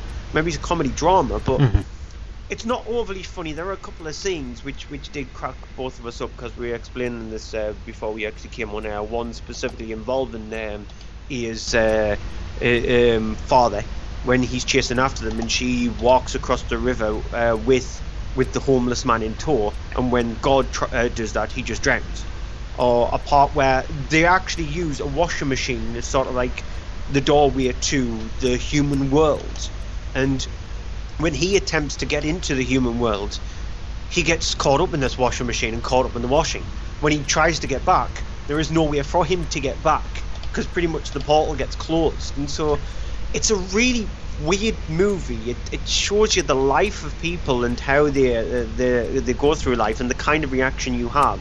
They have with them being told how much time you've got left. I think the strongest one is the little boy who's told he's only got like less than a few days left, and the thing that his family asks him, name anything you want to do. Do you want to just leave school? Do you want to go on a trip? And he just wants to become a girl. Again, I found that quite funny as well. It's just his instant reaction, I want to be a girl. But it would have been even more funny if it didn't actually show you that before he actually said he wanted to become a girl. And it's just little vignettes stitched together with no overall arching narrative that actually works. There are parts of the film which do work, but overall just feels like a cut and paste kind of thing where the director thought, I've got an idea for 6 little stories. We've got a very weak stuff that's tying them all together. These 6 little stories have very similar themes as well. I don't think it would make an interesting movie if I just released these as little vignettes. Let's just throw them all together. When in fact, I think if you just released them in like chapters each week or whatever on like a YouTube platform or a Netflix platform, and you got like 15-minute vignettes, I think it would have worked much better that way rather than the whole film itself. But there are stuff to find interesting in this movie. It's still absolutely insane. Yeah, it is. It's a very odd film. It has this whole thing of that you have the father is like the girl gets down to earth, and she then meets people and is sort of met by them as the whole thing of innocence and stuff, the innocence of a child and such. And then God himself comes down and ends up being, within sort of 5 minutes, being beaten by a group of men on the street, and ends up in a hostel, being, you know, feeding out of a soup kitchen sort of thing, and being an absolute horrible person. Ends up getting the sort of the priest there beating on him because he's such a detestable character. It's an interesting twist on them, and it actually makes him out to be a much more horrible character than you would think. It's got a very French kind of humour to it, even though the film itself is split between 3 countries. It's Luxembourg, Belgium and France. They're the 3 countries that sort of like coughed up the money to actually create the film. It's predominantly Belgium, the film itself, because the Belgian Film Company board was the ones who actually created it. But even before you actually start the film, you've got about 20 minutes of opening from the amount of companies that were involved in actually funding the film. There's like 70 million of them. It's insane. It's just like, I love the idea of the character of God and things like that. He's making new laws as he's sitting. He basically, and the way he does it is sitting at a computer typing away at them. And one of them he comes up with is the whole thing of, you know, when you drop a piece of bread, it should always land jam side down. If not, the jam's on the wrong side. Sort of things like that. Like just because he's that horrible person. It's like that song, "What if God was one of us?" Yeah, and he like one of us. I exactly is a slob. I particularly love the idea that he hates his son, who is no longer in the picture. Of course, his son being Jesus Christ, and the reason he hates him is because he went to Earth and messed things up by making everyone believe that God was good and God was nice and that sort of thing. Yeah, because there is a funny moment inside the church itself where God has been really horrible to the priest, and the priest starts beating him up, and then you just see Jesus on the cross with that wry smile. Yeah. And then it's got that weirdness to it. It really does, but it's not a very typical film. It's a good film, but I think some people will definitely find it difficult to follow because it's such an abstract film. I didn't feel like it was. You said it overstays its welcome. I didn't feel like it was a 2-hour movie. It actually ended quicker than I thought it would. I thought it was a bit long. I thought it was a bit long-winded towards the end. I thought it was a bit. Okay. Final release of the week then. Yep. Despite the Falling Snow, which is written and directed by Shamim Sharif. Now it's based on her novel as well. I don't think the novel's the same title. I think the novel is a different title. But it's set around two time frames. You have the first time frame is set during in Moscow during the Cold War, and you have a character played by Rebecca Ferguson who plays Katya, and it's the thing of that when she is there and dealing with that, she is a spy working for the Americans and smuggling out information and such as basically a data courier, and she is introduced to a young officer in the sort of the Republic Guard of Moscow, and he is Alexander, played in the film by Sam Reed. Now the film jumps between that time and also the 1990s, when you have Alexander played by an older Alexander played by Charles Dance. He is sort of unhappy, thinking back over things and what happened, because it's to do with him having defected to the United States eventually, and the whole thing of Katya, his wife, supposedly coming with him, and what happened and what not. The weird thing about this is the way it's done is that you have his niece in the film, now in the 1990s, played by Rebecca Ferguson, again playing his niece Lauren. So of course she is very much an embodiment, reminding him of her every time he sees her. She goes back to Moscow now as an artist to open a new art gallery, and decides she's going to look into things and find out what happened, because he has always wondered about this. And it's all about this whole thing of it going back and forth between the 2 times, between 3 times in certain times, because it jumps around a bit. It's a film that really is, I think, suffers from the fact of that you have the writer of a novel has then written and adapted their novel to a screenplay and then filmed it themselves as well, because I think as a result of that it does get a bit muddled. There are times when it jumps between the different time frames, and I found it to be very, very confusing at parts, and I got lost with it. I didn't get so lost, but when you knew the characters and you see them, but it just felt very, very jumbled between the times, and you were shown certain things as if they were kind of out of sequence, and it didn't entirely work for me. I do think that it's got great performances in it, especially from Rebecca Ferguson in both the roles, and Anja Traul is in there as well, playing a reporter in present day, or the 1990s as well, and there's a small role in there which is a great performance from Anthony Head as well, playing an older version of one of the characters too. And the thing has got some great performance in it, but it is by no means a cinematic film. It felt at times so much like it was done for television. I was very much disappointed with it, the way it was filmed and the way it looked, which it does have some great looking shots in Moscow, but it just didn't feel as if it was made for the big screen. It felt as if on the big screen you could pick too many holes in the problems with the way it looked, which the way things are done now in HD and then on a cinema and a big screen and the detail, it's not the way you can do it really. You have to be a bit more precise with things.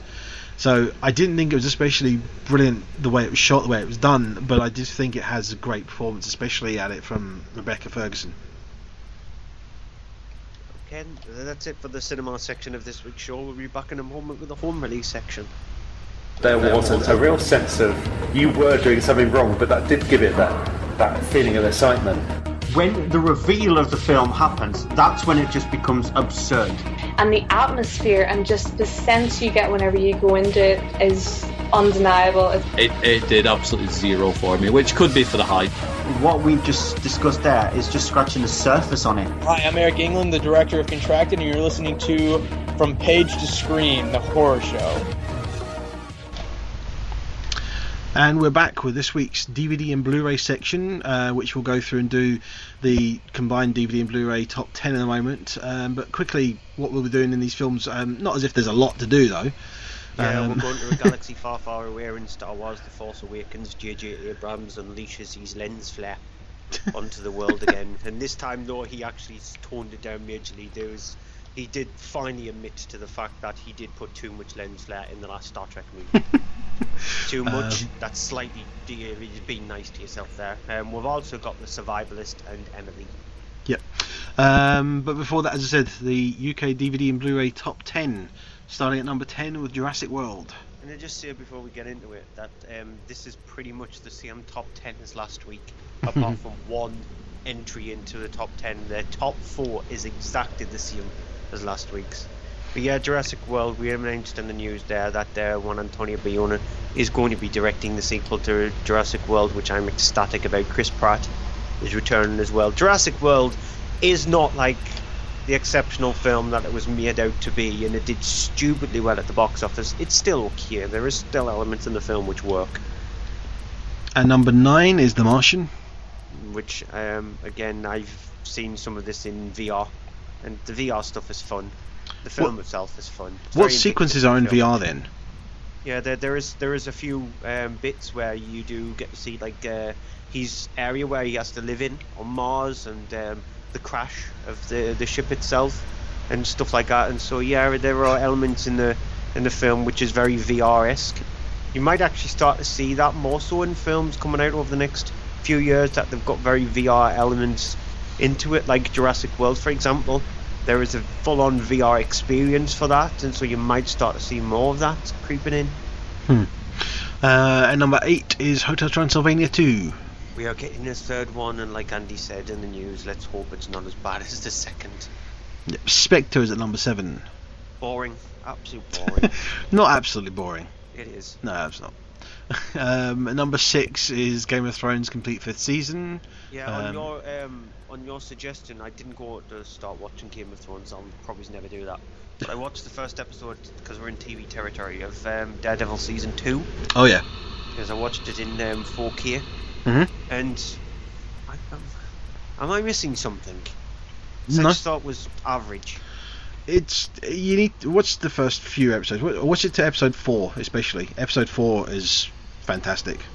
Yeah, I just thought it was average. The 4K transfer is actually really nice. You don't notice the fact that it is in 4K, because I have seen other 4K content which is just spectacular to look at. But it is nice. There is like extra detail here and there. But I just felt, yeah, okay, fine. I'll watch the second episode, and like you said, stick up to episode 4. If I get up to episode 4 and don't click with it, then I just might as well stop. Okay. Victor Frankenstein's the only new entry at number 5. Yep, it's the only new entry that's been in the top 10 for the last 2 weeks. It won't be the only new entry next week. No, it's a terrible film. It is a really bad movie. When you've got people like Daniel Radcliffe and James McAvoy as your lead in the film, James McAvoy playing Victor Frankenstein and Daniel Radcliffe playing Igor. It's just, you think, oh, you're on a winner here, but what they do with the movie is just bad. Throwing Andrew Scott in as a detective, and he just feels like he's playing down his Moriarty character, majorly playing down his Moriarty character. It's badly constructed. It's not a very good film at all. Number 4 is The Lady in the Van. Yeah, very good performance by Dame Maggie Smith. Funny at times, a bit annoying at times as well, but still, you've got to give Dame Maggie Smith the plaudits for the film.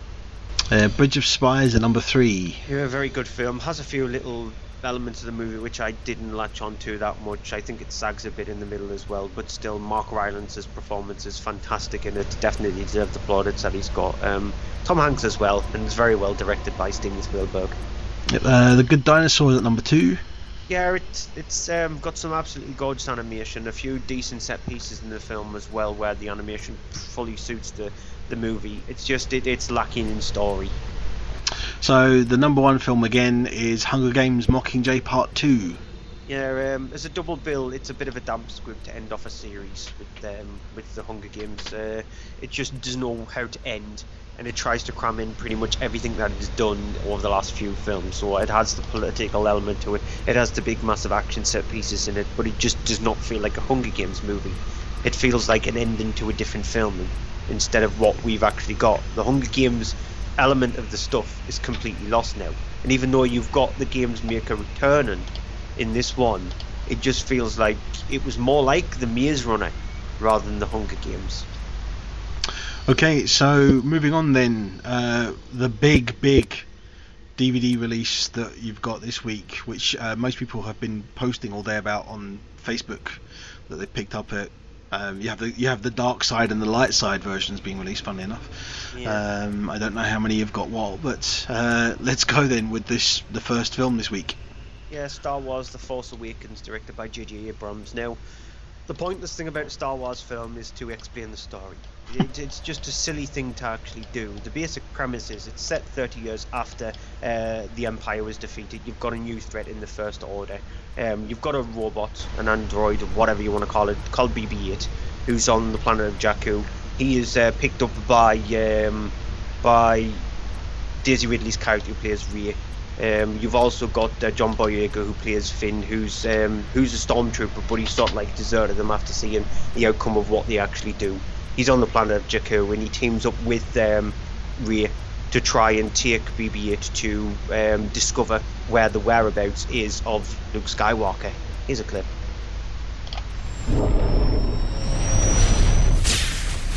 Electrical overload. I can fix that. Coolant's leaking. Try transferring auxiliary power to secondary tank. I got it. Chewie, come on! I need help with this giant hairy thing! Stop moving! You hurt Chewie, you're gonna deal with me! Hurt him? He almost killed me 6 times! Which is fine. This hyperdrive blows are gonna be pieces of us in 3 different systems. What'd you do?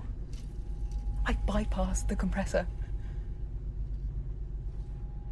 Huh. And so in there you obviously heard Harrison Ford, who's returning to play Han Solo. Also thrown into the mix, you've got the main evil bad guy, who's played by Adam Driver, who plays Kylo Ren. Then you've got Supreme Leader Snoke, who's sort of like motion captured badly by Andy Serkis, and then Domhnall Gleeson plays somebody who constantly throws his dummy out of the pram every single time he's on screen and tries to just scream his lines rather than actually do stuff. See, the problem I had when I went to see Star Wars in the cinema was the evil side of it. The First Order, I think, felt like the First Order was weak, was extremely weakly done. And I've seen the film for a second time, and I stick by that. I still think that Kylo Ren is an annoying character. He throws hissy fits every single time something doesn't go his own way, and people point out to me that's sort of like his mannerisms. That's sort of what his character was like. He's supposed to be spoiled brat-esque, but there is spoiled brat, and then there's an annoying spoiled brat, and that's exactly what he is. And Domhnall Gleeson doesn't make things better for the First Order when, like I said, he does supposedly an impassioned speech to the stormtroopers when they're releasing their ultimate weapon. And in fact, it just feels like he's taken that from Independence Day and just screamed it. That's all he's done. It's not impassionate. I would actually be sitting there with earphones on, with earplugs in, with headphones on the top, and my Stormtrooper outfit above that as well, soundproofing it, and I still would have heard every single thing he said. The thing that's on the plus side of Star Wars is John Boyega.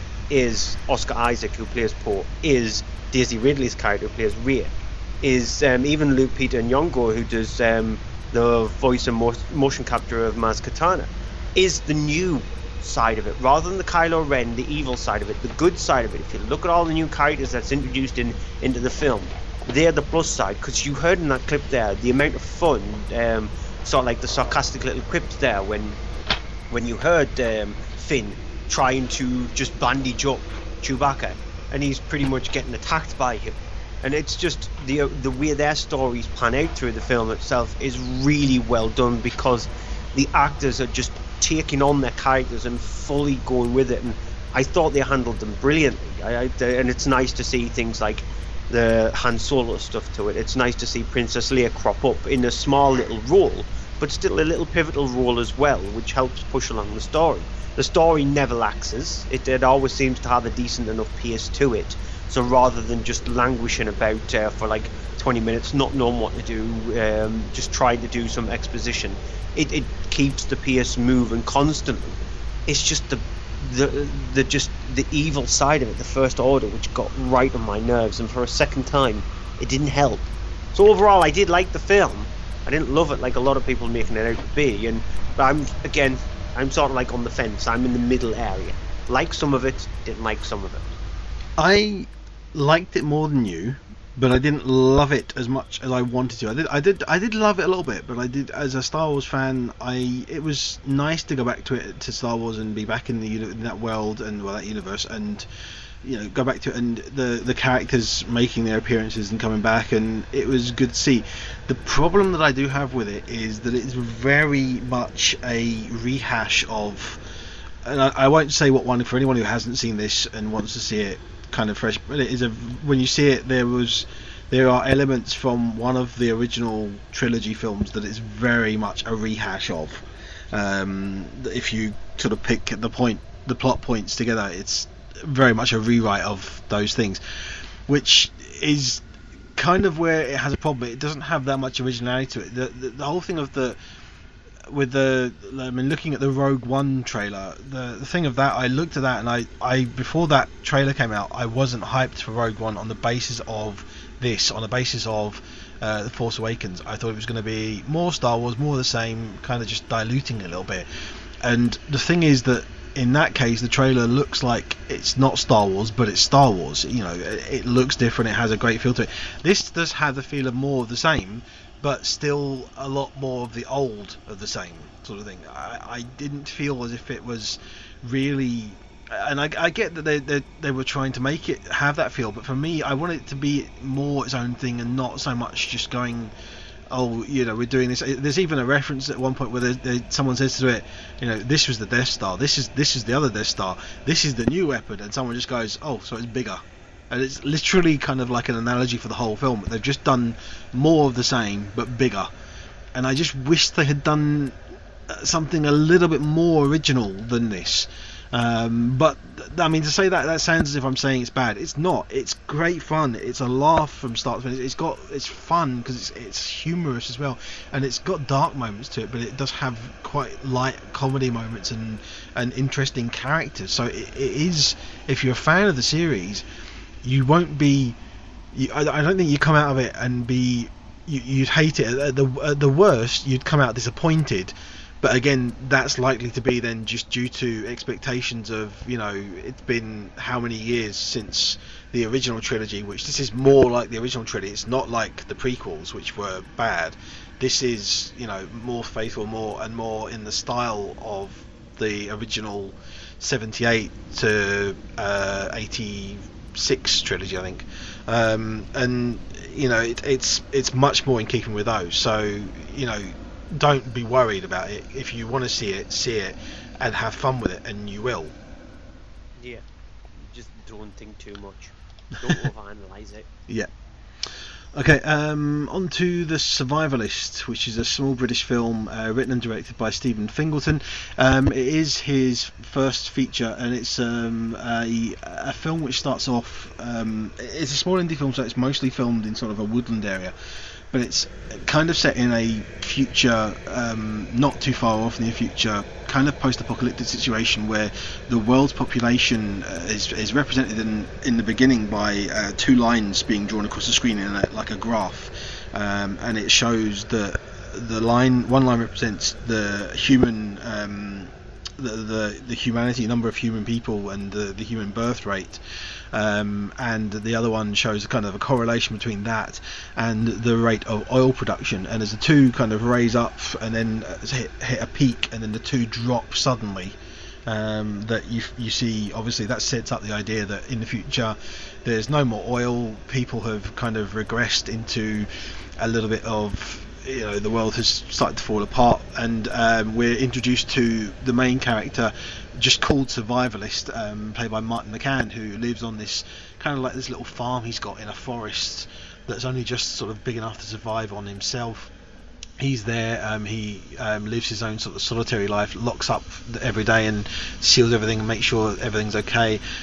He is then interrupted by 2 women played by Mia Goth and Olwen Fure, who are seeking sort of somewhere to stay for the night, and end up sort of in bartering for him to give them food and a place to stay for the night, bartering for sexual favours, basically, and it's the thing of that. Then it becomes more that they end up sort of willing to themselves with him to stay there and help him and try and survive on this small farm, which isn't really big enough for them all to survive on, but also being aware of the world out there is much more dangerous. And the question of the 3 of them, if they can survive together and if they can trust each other to survive together, and this whole ongoing thing of that he doesn't trust them. Anytime that there's anything, he kind of makes them go into another room and stand there and at gunpoint and keep them in there while he's doing stuff, and then vice versa, things. He puts them in a situation so that he cannot trust them to just be there on, turn his back on them, sort of thing. It's a film that I don't have a clip for it because it's a film that is very minimalist in that it doesn't have a lot of dialogue for a large part of it.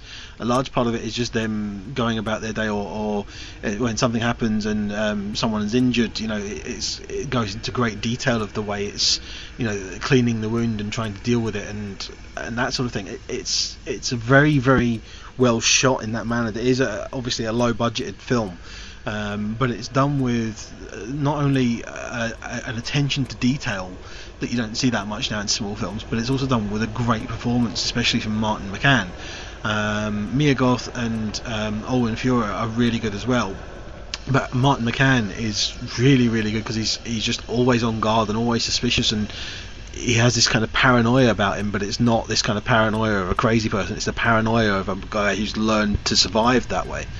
And it's actually a really well done, really well written, but really well directed film, especially for a sort of a first time thing. So if you want to see something indie, if you're not into Star Wars and science fiction at all, and you want to see a small film that it's a good sort of tension small drama thing, then check this out because you will find something in it to like.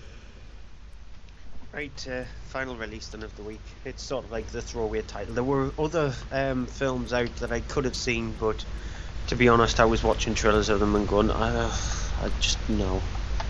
didn't want to suffer this week. I know it's a rare occurrence because I normally choose the bargain basement when it comes to horror movies, but I settled on Emelie because I thought the premise was fine. It's sort of like Starkey kind of babysitter kind of premise, and it's a very simple one. It's when a family, the mother and father, want to celebrate their anniversary. They decide to go out to dinner, and instead of being able to get the babysitter that they always use to look after their 3 children, 1 daughter, 2 sons, they decide to go with this other babysitter who's supposedly the friend of their babysitter step out. And at first the babysitter is fine. It's Emelie, who's played by Sarah Bolger. She seems fine. She seems to sort of like having a bit more of a lax kind of attitude. She's allowing them to eat cookies. She's allowing them to play around, sort of like play dress up, use some of their father's clothes, which they're not allowed to do. However, during the time, things start to unravel and they discover secrets about Emelie, where she might not be the person who she actually sees she is or sets out to be, and a dark secret of hers is revealed. it's just very typical by the numbers kind of thriller material. It's very well played by Sarah Bolger. She plays Emelie with sort of like some menace to it, very much like Fatal Attraction, rather than sort of like throwaway kind of menace. And so it's there. The undercurrent is there in the film itself. It's just like I said, it's a very tick box, paint by numbers, fit into be kind of attitude when it comes to the way the movie is constructed. The kids, they're annoying at times, and you think that Emelie, what you're doing is right, but then she crosses the boundary multiple times. There is one scene specifically where she's managed to get a tape of their mother and father enjoying themselves, and she decides to show that tape to the children, which is a disgusting thing to do, and it's a thing that would give any child nightmares. And so it's in a way she does mental torture on them just because she wants something of theirs. So yeah, it's an okay film. It's not one of those movies where you should definitely seek it out, but if it does crop up on a TV channel late at night, or on like a film for when they have a specific season, then just sit down and watch it, because it'll pass 90 minutes and we're fine.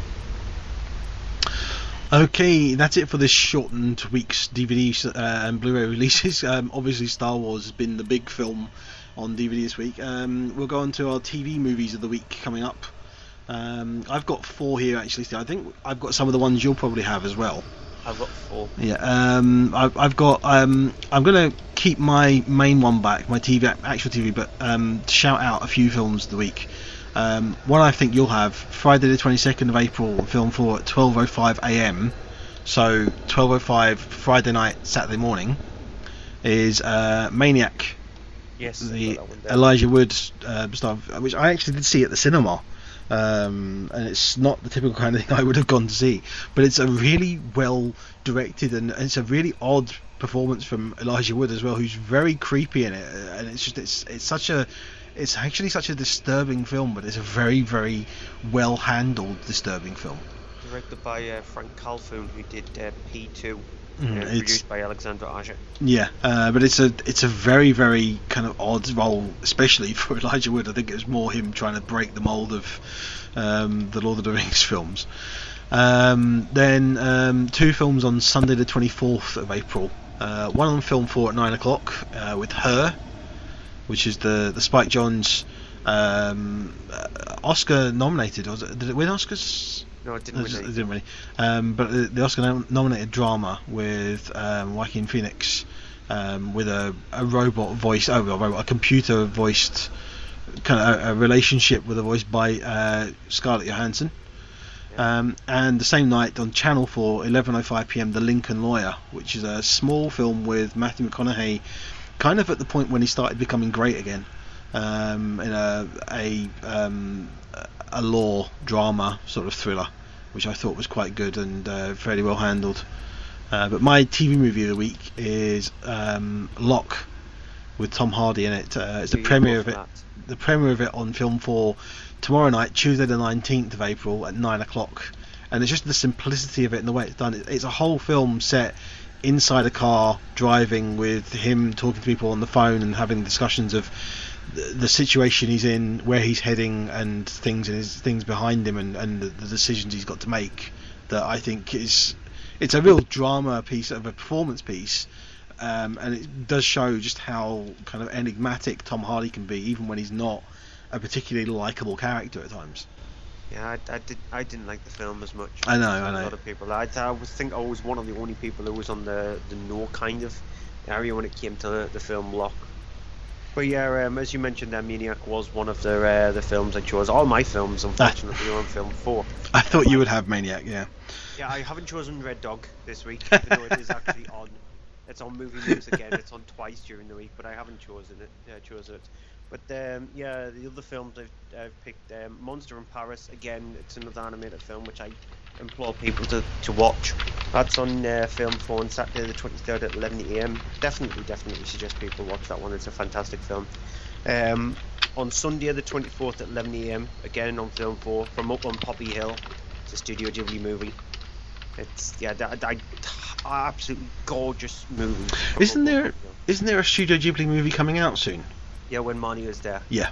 It was released in America about 3-4 months ago. It was released in Japan early last year. So it's the final film from Studio Ghibli.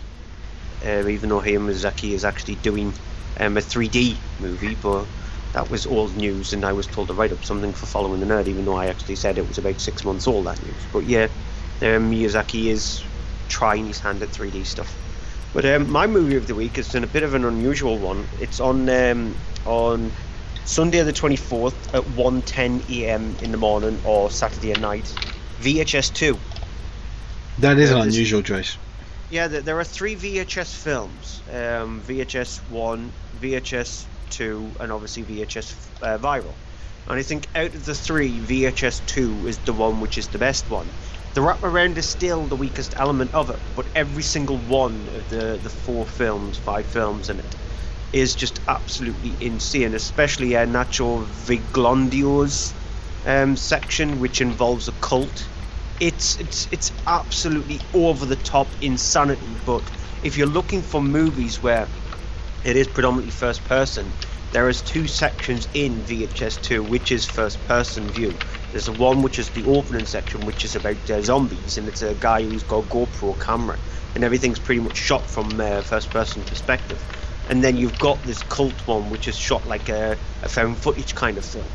But it's just every single element, even including the alien abduction section, which is the last little bit of the film itself, is just brilliantly well constructed, very well created, given the fact that you've only got like 20 minutes to create your section.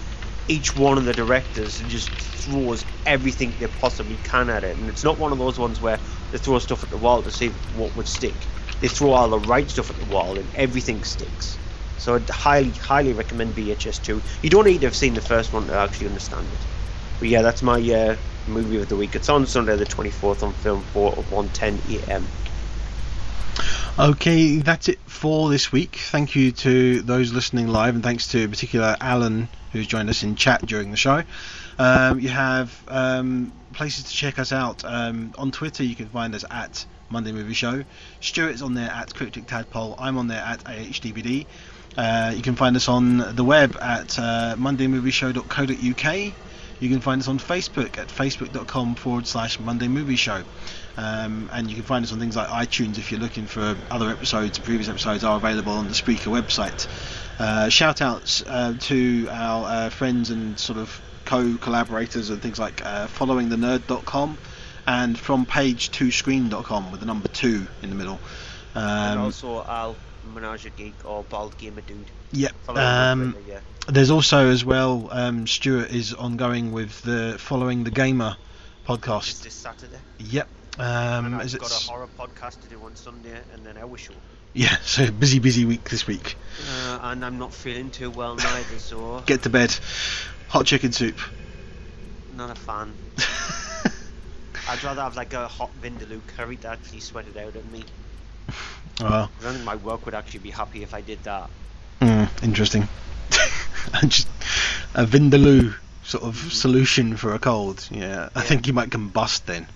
No, I love really hot curries anyway, so it's fine. On that note, we'll play you out with a clip as usual in a moment from an upcoming film. From next week we've got Whiskey Tango Foxtrot, which is the new film from I forget her name every time, from Saturday Night Live, Tina Fey, in it, which does look quite good. But before that, movie of the week, Jungle Book. I did really like Jungle Book, but for me it is Eye in the Sky, because really such a great film. So go see both of those, have fun, and we will see you back here next week for the latest in next week's show, including, as I say, a review of Whiskey Tango Foxtrot, which comes out next week, which we'll play you out with just now. So until next week, bye bye. Bye.